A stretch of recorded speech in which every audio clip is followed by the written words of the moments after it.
ये कह दिया है कि भाई जंग हमने शुरू नहीं की है, जंग शुरू की है तुमने और ख़त्म हम करेंगे। तो अमेरिका अब सोच रहा था कि भाई सब लोग साथ हैं, उसका बेसमेंट है, कतर है, कुवैत है, बहरीन है, यहाँ वहाँ उसका बेसमेंट है।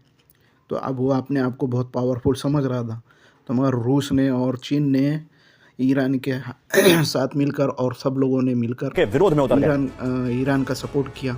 असर इतना बड़ा हुआ है कि अरब की जिस जमीन पर बहरीन, कुवैत, कतर, यूएई जैसे देशों में अमेरिका के कम से कम 8 स्थायी सैन्य बेस और कम से कम 12 स्थायी सैन्य ठिकाने, वहां से अमेरिका को ईरान की तरफ एक ड्रोन तक उड़ाने की अनुमति नहीं मिल रही। आज का इजराइल 22,000 वर्ग किलोमीटर का देश है, लेकिन ग्रेटर इजराइल को लेकर बाइबल में जो अवधारणा है वो नील नदी से फुरात तक के 20 लाख वर्ग किलोमीटर को समेट लेती।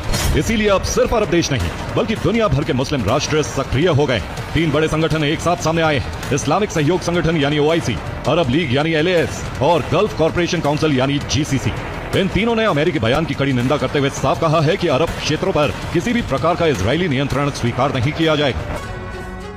अरब देशों को फिर एक बार इजरायल और मध्य पूर्व का नक्शा बदलने की आशंका है, क्योंकि ऐसा अब तक कई बार हो चुका है। सबसे पहले 1917 का नक्शा देखिए, तब इजरायल नाम का कोई देश नहीं था। पूरा इलाका ब्रिटिश शासन के अधीन फिलिस्तीन कहलाता था। फिलिस्तीन के बीच बस कुछ यहूदी बस्तियां थी।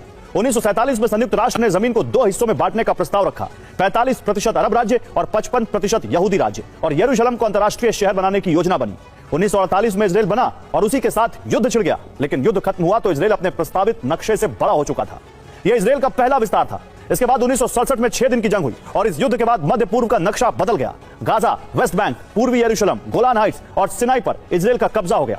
1993 से 1995 के दौरान ओस्लो अकॉर्ड हुए, यानी ओस्लो समझौते हुए, और वेस्ट बैंक को 3 हिस्सों में बांटा गया। एरिया ए फिलिस्तीनी प्रशासन, एरिया बी साझा नियंत्रण और एरिया सी इजरायली नियंत्रण। अब साल दर साल इजरायल के विस्तार की इस कहानी को एक साथ देखिए। अब एक बार फिर जंग छिड़ने की आशंका है, तो क्या इजरायल का नक्शा एक बार फिर बढ़ेगा? अब अमेरिका के राजदूत ने ग्रेटर इजरायल का समर्थन करके नई बहस छेड़ दी। अरब दुनिया को डर है कि अगर ईरान कमजोर हुआ तो मध्य पूर्व का नक्शा एक बार फिर बदलेगा और आज का इजरायल बढ़कर ग्रेटर इजरायल बन जाएगा। अब सवाल यह कि क्या अरब देश अमेरिका को ईरान पर हमला करने से रोक सकेंगे?